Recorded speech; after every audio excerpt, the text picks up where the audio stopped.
Hi, welcome to the Open Hack Night from Eonics, and it's about AI for devs, for developers. And I have two presentations. The first one is about what's here, so the techniques that I've already been using personally for 9 months now. And the other talk is about what is coming, and these are the latest developments on this in this field, and we can look at some previews of that. So first presentation is about what's here. And my name is Johan Stolk. I'm a developer for a long time. I've done C, C++, Java, C#. Currently a lot into Blazor. And also I develop an indie game in Android Studio using Java. And my other favorite IDE is JetBrains Rider. So I will be using those IDEs to demonstrate the tools I've been using for the past 9 months. And besides creating indie games and programming, I also love to play the guitar, and I do a lot of yoga to stay healthy. But that's not about this talk. So let's first focus on what's here. The main thing in this presentation I will demo is the GitHub Copilot, because it was one of the first tools I used, which used AI to help me develop the code. And at the end of the presentation I will also list some alternatives that you can use, which I've also been using, and they are quite similar. So I'll be using GitHub Copilot in this part of the demo. And GitHub Copilot is powered by OpenAI, and it uses a special model, the Codex model, which is fine-tuned for programming. And if you use it, you can increase your productivity, because it fills your code for you much better than with the regular IntelliSense that you're maybe used to. So you have better code completion. It can generate comments, it can generate algorithms, code, methods, can generate unit tests. All these even also can all help you write documentation, so to document your code or create a document. So that's nice, and if you start using it, you will see that it improves your productivity. But how much it will increase your productivity depends a lot on the tasks you are doing, and yeah, so there can be a day that you have really used these tools and it has speed up your productivity, but you can also have a day where you're just debugging, and well, it doesn't help that much. But anyway, I think it's good to use anyway, because it especially helps a lot with the more boring stuff, like typing in certain patterns or creating unit tests, stuff like that. So when I first started using GitHub Copilot, I thought, well, it's not doing that much. And then I learned that you have to hint it a bit. So the first hint that I encountered was, if you type a method name that's kind of telling what you're going to implement, then Copilot can understand that and it can generate the code for you. And then, of course, you have to review it, but in most cases it's useful, and it saves you some typing and maybe also some thinking, because some algorithms you really have to think for yourself a lot, and it helps if this tool generates code for you, and then you can review that. And the other hint that you can use, it's maybe even better, you can provide descriptive comments. So that's a bit of a mind switch if you're programming.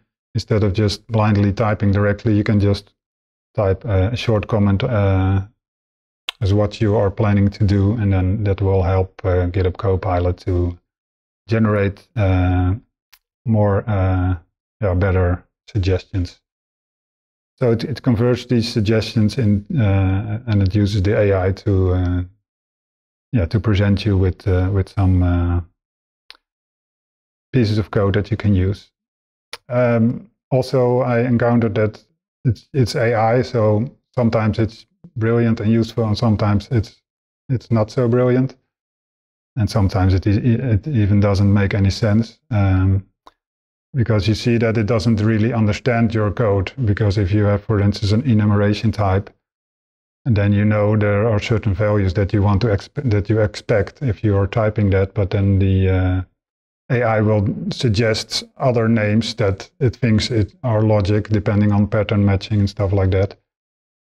So then you can see it's not a real programmer, because if you're an experienced developer, you would never suggest such a value. But anyway, these are minor inconveniences, in my opinion.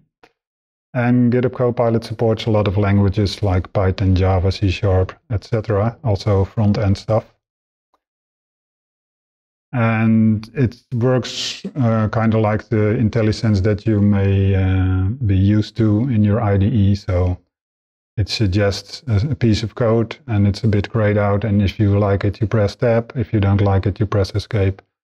And sometimes you can also cycle through the suggestions using the Alt key and the square brackets, or the Command key on the Mac. GitHub Copilot supports most IDEs. They are listed here. And I will demo some stuff later using Android Studio and JetBrains Rider. And lately there have been a lot of alternatives available for Copilot, like AWS Code Whisperer from Amazon, and Codium, which I personally also use, and I quite like it. Tab9 I've heard about, but I've not personally been using it. But you can feel free to check them out. And at the end of my presentation, there's also a link to a GitHub repo, and it will list you. There will be a lot of links that you can investigate further and check these tools out. So for Copilot, you can just use a free trial to check it out, and if you like it, then you have to pay like 10 a month. So that's not much, and I've been doing that for the past 9 months, and I don't regret it, because it makes my coding life easier. So for the demo, I will show you some real-world examples, and that's, for instance, with repetitive code, how it deals with that, how it easily suggests pieces of code, and it saves you a lot of typing work. And also to hint it using the method or variable names, and also using comments. I will be demoing this using Android Studio, where I have a Java game, and it is an indie game written in libgdx. It's a specific game library you can use to create a game which runs in Android or on the desktop. And the other IDE I will show is JetBrains Rider, and then in that case I'm using C#. And just to give you a hint on what is coming, I have these slides prepared. So the repetitive code patterns is something like this. This is code from my game. And this code doesn't exist anywhere else, I guess, because it's I don't think the AI has been trained on this code, because it's my own creation, but it does see all the patterns. So here I have some piece of code which sets some properties on a certain game object. And if I want to add a property, you will see in the video, it will generate automatically all the things that I need. So that's quite useful. Then the other thing is yeah, if you have a type a name. So that was actually my first surprise when using GitHub Copilot. I was actually programming something like replace password in file, was typing the method, and then suddenly the piece of code was already there that I needed, and I thought, oh, how does it know? But of course it's about method naming and parameter naming, and then it can understand what you want to do. And you could refine this by the second example, having a more elaborate method names, but it doesn't really make your code nice. So the best way to do it is using comments, and we will see all these things in the video. Another thing the AI is good at is generating unit tests, which is nice because that's not something personally I like to do. But it is useful, and it can help you a lot with that. And you can just start creating a class, for instance, and then write a piece of code in comment unit test for, and then we will see in the video it generates some code for you. Another thing that is very helpful, I think, is if you know that the certain patterns that you have and you want to translate them to code. For instance, in this case, I had a log file from a friend on Steam, and this listed their Steam IDs and their names. And these are not the actual ones, but just to give an impression.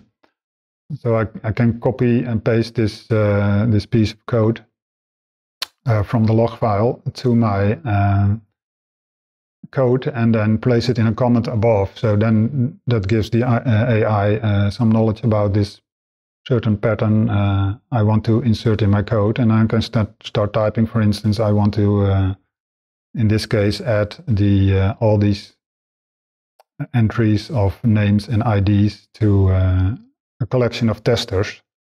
So if I started, if I type the first line myself and then press enter, it will suggest you the next line, and etc., etc. So this is just an example of using a log file, but I've also used it in other practical ways. For instance, I'm porting an AngularJS application to Blazor, and then sometimes you have like a list of properties or stuff like that. You can just copy it in the comment above your method, and it will automatically fill all these things that are normally quite boring and manual work. And it will help you with that. So let's switch to the video. I'll make it full screen. So this shows a small fragment of gameplay of my game. And in this case I have these time power-ups. Time factor power-up. So in this case it picks up a time slowing down power-up, and then everything slows down so the player can navigate better through the bullets. So this is the code, and I wanted to add another property. So I added time factor, which is the amount of speed up or slow down.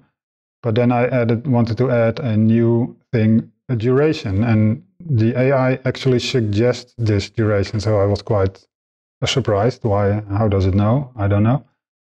And this piece of code is about adding a property for use in the editor. So, and you see, it just suggests almost everything correctly. I only want to adjust some default minimum maximum value. Then I want to create another field for that. So I press enter, and just like that, it knows, and it suggests a good name. And again here, just like that, it exactly generates the code I normally have to type. So that's quite helpful. And then in the end, I have to add this parameter to another method, and I can refactor it, etc. So this shows you, if you have like repetitive code, which normally is the case, then it's easy and helpful. This is another thing, the editor of the game. I had a list of properties, and they are in certain categories, and I wanted to sort these things. So in this case, I added a piece of comment. So I say I want to sort the visible buttons, and then it suggests me a line of code to do that, like that. And normally you have to create like a certain interface for the sorting, a comparator, and it suggests also to name it a display order comparator. And then we go to the implementation, press enter, and it suggests this piece of code, which looks fine. It's an implementation of this comparator. But then I thought, well, if the orders are the same, this is just a number, I want it to be sorted by the name. So I just insert this comment, again, wait, and then it suggests this piece of code, which actually is correct. So if the orders are the same, it compares by name, and otherwise it just does the other thing that we had previously. So that's very helpful. Another example is when, for instance, you want to set bit flags, which maybe you're not quite used to code a lot. So that's a certain syntax. So if I insert it as a comment, it suggests me this syntax.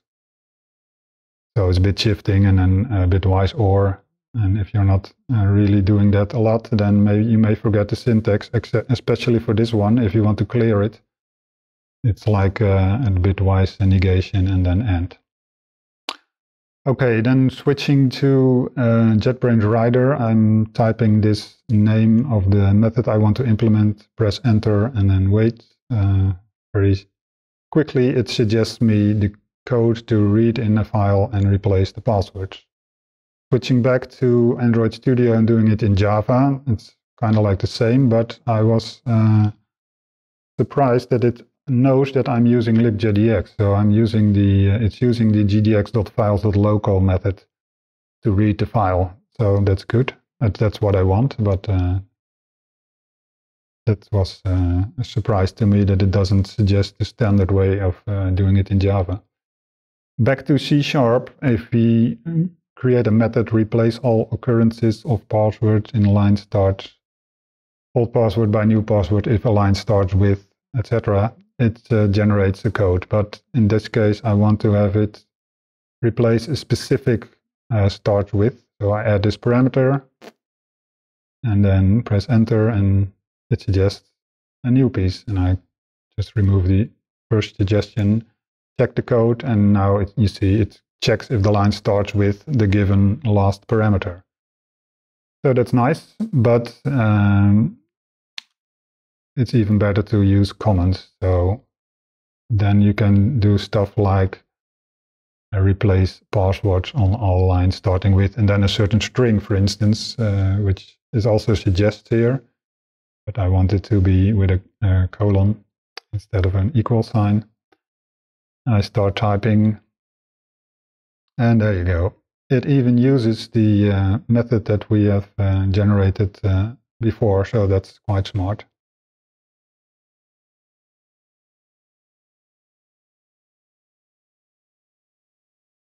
And then the unit testing. So I create a class test component, and I say unit test 4, and then wait a bit. Yeah, and it suggests already the component I want to do. And then there you go. It generates this unit test for this specific situation. It creates a temp file, it writes an old string, and then it calls the method and checks if this password is actually replaced. So to end this part, I will just show you a bit of gameplay from my indie game, which I'm currently working on in my free time. So here it picks up the time factor power-up, so it slows everything down. I'm currently testing this one on the Steam Deck, and also I've been working on the editor to be publicly available, but that's still in a beta phase right now. Here it picks up some power-ups, changing the backgrounds and the visual effects. And here it picks up weapons and a jetpack, and then it destroys the enemy, and then, well, this is just a very simple demo level of the game, but yeah, just to show you my progress in this case. Thank you. Switch back to the presentation. So my conclusion is that it's highly recommended to use what's already here, and that can be CodePilot or Codium or CodeWhisperer or Tab9 or whatever. These tools are emerging very fast from all directions, so it's good to check them out. And if you go to this link that I provide here at the end of the slide, then you will see a lot of links about these tools and also some other useful links that you may want to check out. So that was the what's next part. All right, the second part of the AI Dev Eonics Hack Night. It's about what's coming, and we will look at some techniques that are in preview and that you can already check them out. So, and this is a bit the direction where all this AI is going for us as a developer. So it's about chat integration. So we have all heard about ChatGPT, and maybe you're also using that for coding, then maybe to generate some unit test or to ask it questions. That's all good, but the new tools also have this integrated in the IDE. So then you have context-aware chat conversations in your IDE. And I will show two examples of these. GitHub Copilot X or GitHub Copilot Chat. There was a waitlist for it. I'm not sure if that's still the case. I was lucky to get access to it, so I've been using it and testing it a bit, and I will show you in the video about how to use it and what you can expect at the current state. And it says here that you need VS Code insiders, which is not a big deal, but you can just download it. But I heard from a colleague that it's no longer the case. You can just use the VS Code, which runs on Linux, on the Mac, and on Windows. And the other one is Codium Chat, and that is freely available, so you don't have to be on a wait list, and you can also use it in VS Code. So VS Code is something I know, but I'm not using it a lot in practice yet, because I'm mostly using Android Studio and JetBrains Rider. But anyway, that's not a problem.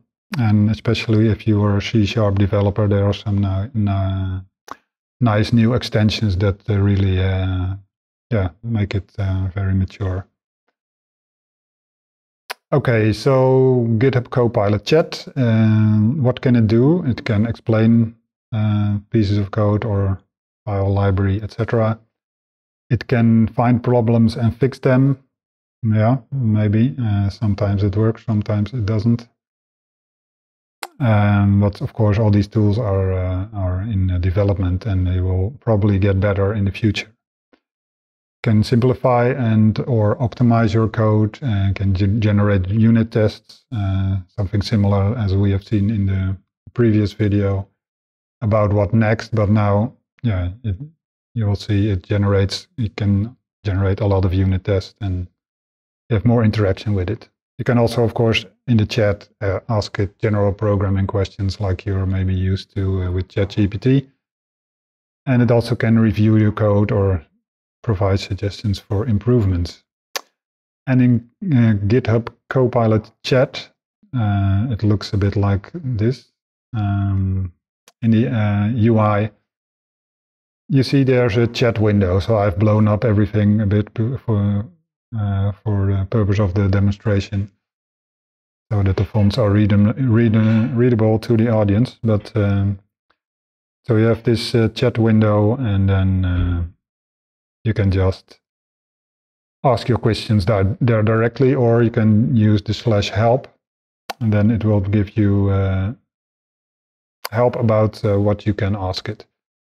So it has some of these / commands, like explain. If you already know you wanted to explain a piece of code, you can select that piece of code and then just type /explain. And the rest, it's also similar for the tests, for unit tests, for fixing, etc. But I also noticed that you not always need to use these things. You can also just type a question. But for instance, if you want to select a piece of code and generate unit tests for it, you just have to type tests. And it says also that you can treat it as if talking to a real programmer. So just like you would ask things to a colleague, or maybe give them some details about errors or log files.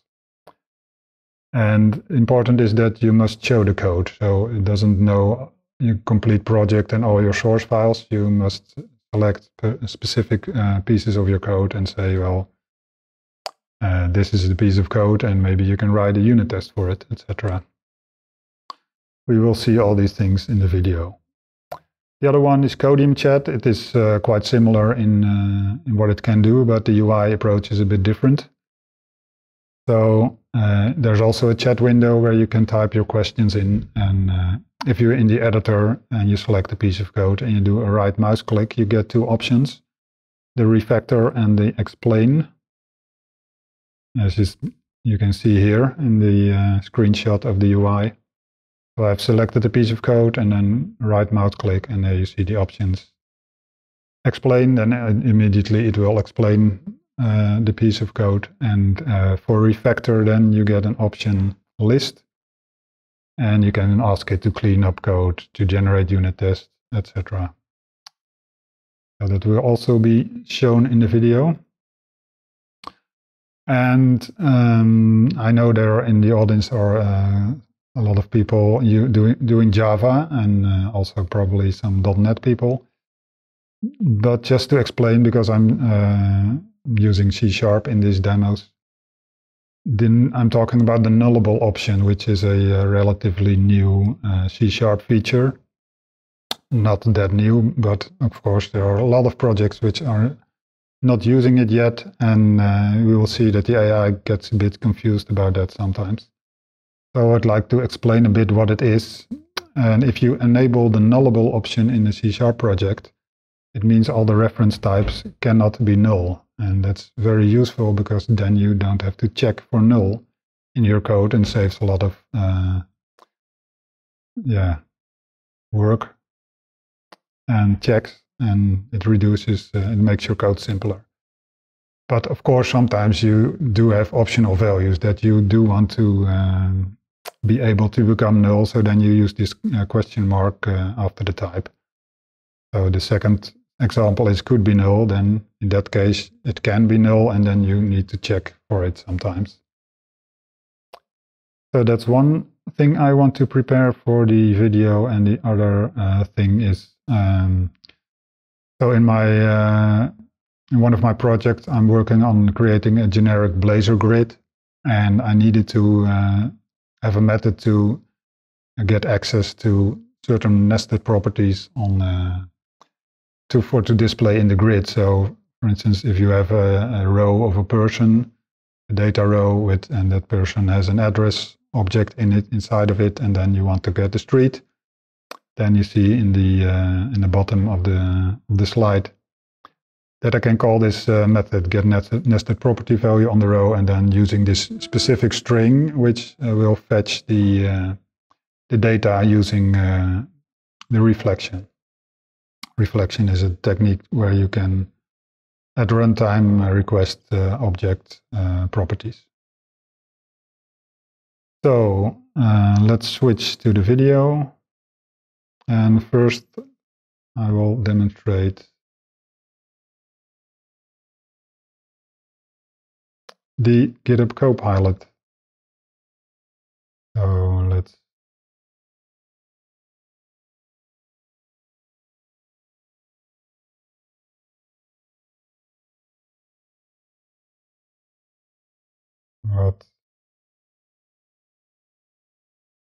okay. So you see the chat window, and I'm typing here a very simple example. Create a method that validates an email address. I get a request timeout, it sometimes happens, but then again, trying again, and then you see it creates the code, and then you can copy and paste it with these buttons. And maybe you have to do some small adjustments, but the basic code is fine. And I can select this piece of code and then type explain. So maybe I don't understand what's happening here, and I ask it explain. And it says that it validates the email address using regular expressions and specific method call it uses is the isMatch method, etc. So that's all nice, and it can help you if you have a piece of code that you may want to have some explanation on. And also you can dive deeper to maybe a regular expression is not something you're quite familiar with. Then you can use something like this, explain the regex string, and it will explain to you all the pieces of this regular expression string. And then you can have more feel of what it does. So that's the explain, and the other one is the tests. So generate unit tests for the selected code, and I just select this method. And I say /tests. And there you go, it generates unit tests. But it doesn't use my favorite testing framework, which is XUnit and also Fluent Assertions. So I have to explicitly mention that. And unfortunately, it doesn't remember, so we will see later in the video. Again, you have to specify these things. So there you go, it generates these unit tests, and then you can create a test project and copy and paste these things into your code. So unfortunately, it doesn't generate the project for you, and you still have to do some manual work. But of course, these tools are in development, so I would expect in the future that this can be also automated. But at the current stage, it's just like, yeah, you're just copying and pasting code around. And here I noticed that it doesn't use nullable enabled, which is my preferred way of working with .NET. So I say correct for using nullable enabled. And now something goes wrong because it changes the method and not the unit tests. And then I said, I mean the test, but it doesn't understand what I'm saying. So I have to be sometimes very explicit. It's not like a real colleague that understands, but to say /test, write XUnit tests, etc., and then assume nullable is enabled. And there we go. It generates these unit tests, which is good. And again, we have to copy it. And later I found out about the changing of the original method, which in this, when I recorded the video, I had not noticed. And but I see that it's generating tests to check for null, which doesn't make any sense, because if we're using nullable, these things cannot be null. So again, I have to refine. I have to say, well, I want to have these checks in the situation of nullable enabled, and here it makes a statement which is not correct. I mean, it says if nullable enabled, it means it can accept null values, which is, that's not, it doesn't make sense. So it's AI, and we know that it can be brilliant, but it can also be quite stupid sometimes. So I say it's that it's wrong. It's that this statement is not true. And also then now I noticed that it's returning a nullable Boolean, which is doesn't make any sense. So I tell it that it doesn't make any sense, and then it corrects it to the original method. So yeah, it can help a lot, but you have to be look at what it's doing. So, and of course it apologizes every time you say it's wrong. But anyway. It can be a helpful tool, but you really need to be aware that it is not perfect. So let's look at the Codium thing, and also try to create a simple example, like implement a generic method that finds the maximum value in an array.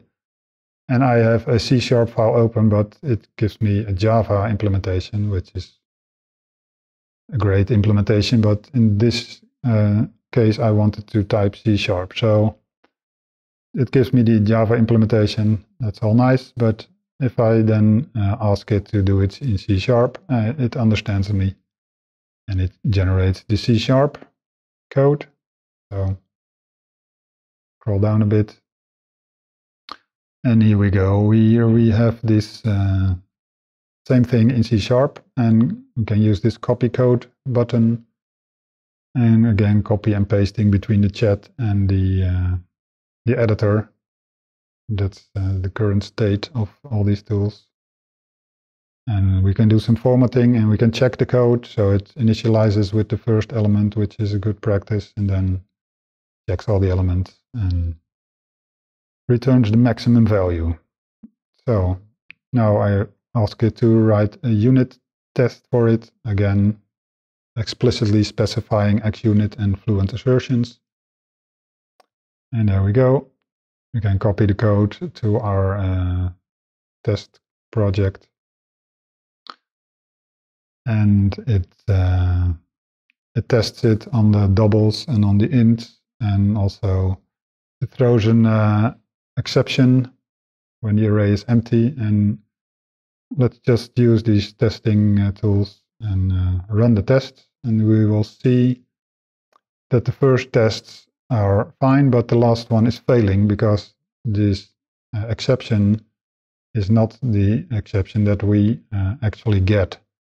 So in this case, I'm adjusting the tests to make it test for the right exception, but I could also have adjusted the original implementation to throw this specific exception. But still, it's a bit weird that it has written this code, and so it should know what exception it was to be expected. But anyway, we can adjust it, and then we have a unit test which is working. So that's nice. And other things we can do in the Codium chat is we'll select a piece of code and then right mouse click and refactor the selected code. And for instance, add comments and docstrings to it. And there we go. Again, it's all in the chat window, and we have to copy and paste it by hand. But it saves you some time. So there we have the same code, but now with some comments, all generated by the AI.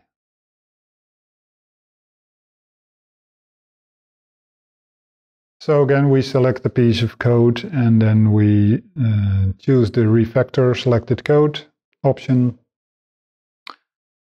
And let's just try another option, scroll down a bit, make it faster and more efficient. So optimizing the code, but in this case, there's not much to be optimized. So I was curious what it would suggest. And it actually suggests a method which runs on multiple threads. And that could be useful if you have a very large array, but again, you have to be careful not to use it on small arrays, because then in that case it will even be slower. But anyway, it's a good, it's nice that it generates this code. And I renamed it to specifically use the find max parallel name. And I'm selecting the code, and also I want to have it to explain the code. So it says, well, it splits the array up into chunks, and then it runs all these chunks on separate threads, and it also, then at the end, all the maximum values of these threads are then compared. So that's good. That's nice. So this was the Codium chat demo. And then we have a slightly more advanced example of the Copilot chat. And I want to have it in full screen. So there we go.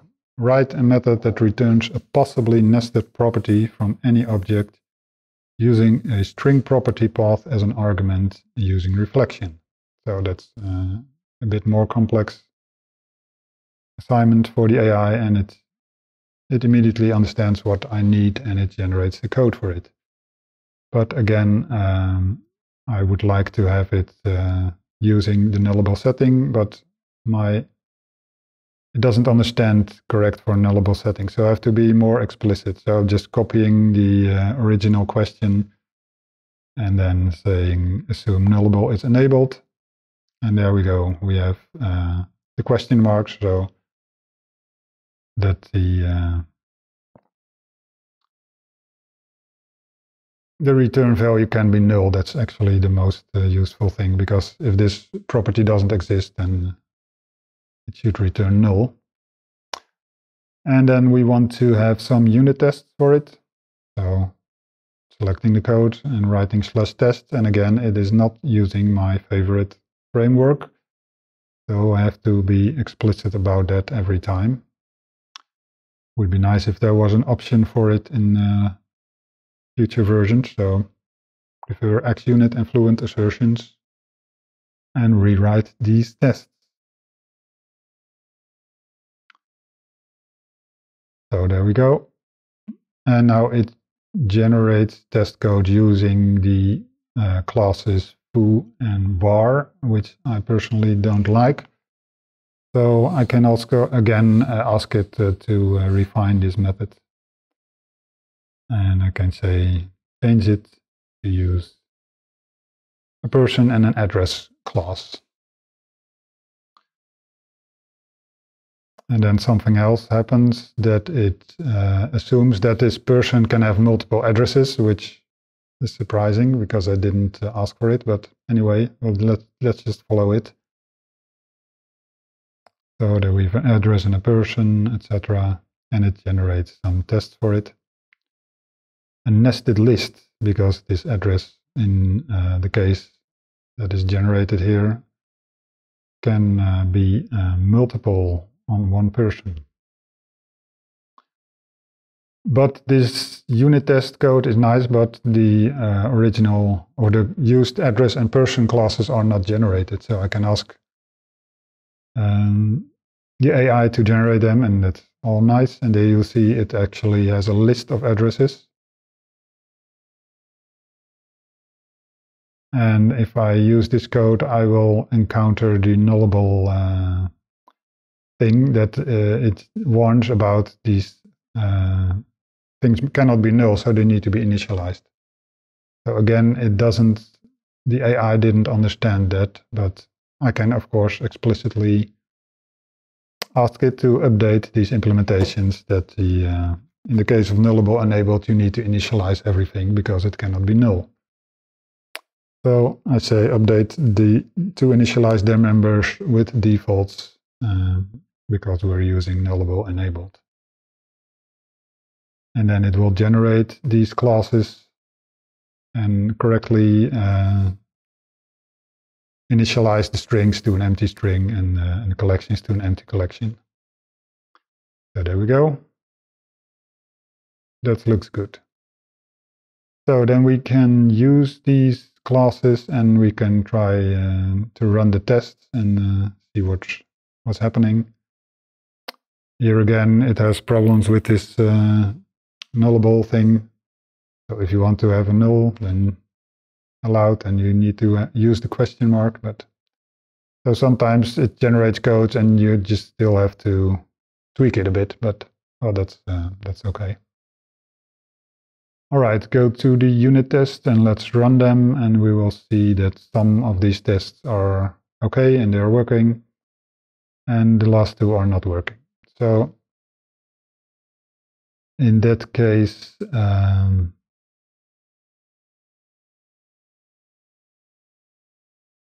yeah, if the property path is an empty string, the test suggests that you get the person object itself back. But again, it has written this code and it has written the test, but it's not exactly matching.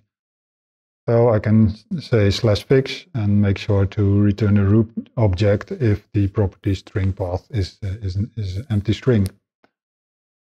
And then it will correct the code, and we can look at it. So if the string is null or empty, then it just returns the object itself. So then with this change, the unit test will succeed. We can check that here and just run it, and there we go. That's good. And then the last unit test is that it's actually using the property string to address a nested property, which is an item in a list. And this is something, yeah, in this case, the AI has generated more complexity, actually.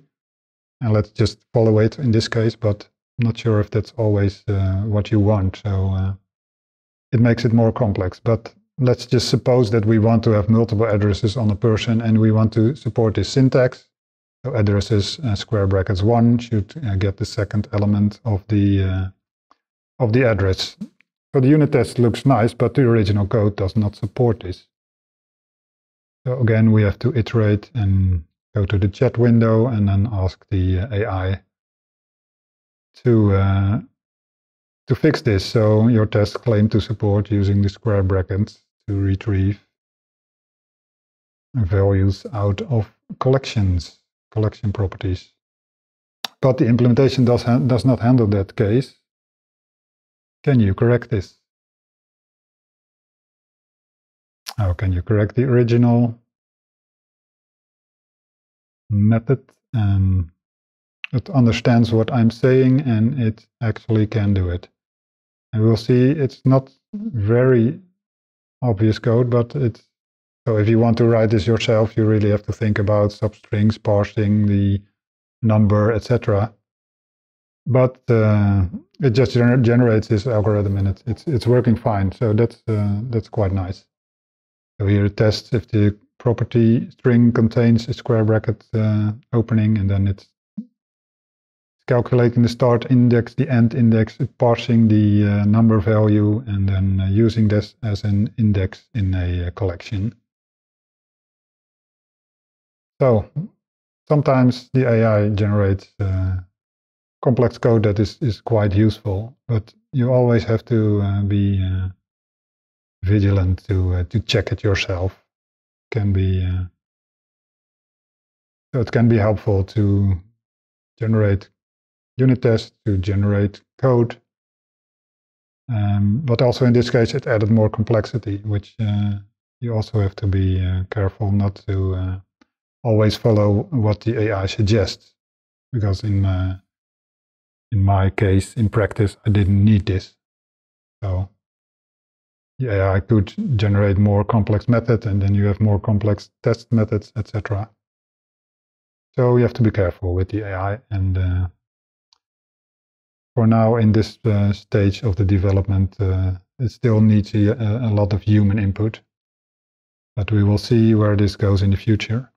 Anyway, somebody has to suggest things to the AI, so I guess we're not out of a job quickly as experienced developers. All right, then last thing I want to mention is the front-end code. Also, you can use these tools for front-end code for HTML, and in this case, I have a yeah, it was the end of the day, and I was working on a Tailwind front-end stuff, and this icon was not aligning properly, and I couldn't remember exactly Tailwind syntax for that. So I just thought, well, let's just ask, in this case, ChatGPT. So I say, adjust this layout so that the SVG is aligned to the right always. And then the first suggestion was not exactly correct, so I gave it another hint, and then actually I got the right code, and also it suggested to use certain like flex grow and certain Tailwind classes for that. So then I remembered, oh yeah, that's how you want to do it. So conclusions for these AI things that are coming. It can really boost your productivity, especially for unit tests, algorithms, code documentation, stuff like that. And you have easy access to a huge knowledge base. So if you're working on some things or using a language you're not quite familiar with, then it's really, really helpful, because yeah, there's a lot of knowledge in the AI and that you can just use. But also you have to be careful, because sometimes it just, yeah, what it suggests is not the best practice and not the best way. And another thing is it can also inspire you to use different approaches. I remember an example where it suggests a piece of code. I thought, well, that's even better than I had in mind. It was like using the async enumerable in .NET. So then I actually learned something from it. So a lot of good things about it. It's certainly useful. It will increase your productivity. I think you should just look at it and prepare yourself for the future. But you should not assume that it generates best practices. Like in my case, I prefer XUnit and Nullable and fluent assertions, and it just generates code, and it's trained on a lot of code from the past also. So if you follow modern developments, then the AI is always a bit behind. So you have to be careful. And it doesn't always know what it's doing that we have seen in the video. So you have to really check it. And always keep thinking for yourself. Maybe sometimes take a step back, because also I was on a path with increasing complexity, and it was getting more and more complex and generating more code in the AI, and then also we didn't resolve, so it couldn't find the bug. And then I took a step back and thought, wait, there's another way to do this. It's just a different path, which was very simple, 2 lines of code. So you can also get stuck in this path. But I suggest you try it out. It's it will be this will definitely change how we work as developers. And these things that I have shown you are only in VS Code available at this time, as we're recording this video. But you can just use, like I am more familiar with JetBrains, and then I switch to VS Code sometimes, or maybe to JetGPT and stuff. I'll just use it and see how it can help you. It makes especially the boring work a bit easier, so I'm happy with it. And these things are now in VS Code, but as I was last week, I already got an email from JetBrains that they also have this in their early access program. So it's maybe already in Visual Studio by now, and it will come to all the IDEs. So we will sooner or later have this available. So thank you for watching the video, and I hope you are inspired to use AI more in your software development. You can contact us on eonics.nl. We have podcasts on YouTube and Spotify. Just look at the website. And you can also contact me if you want. There's my Twitter name and my email address. So thank you, and maybe we'll see each other later. Bye-bye.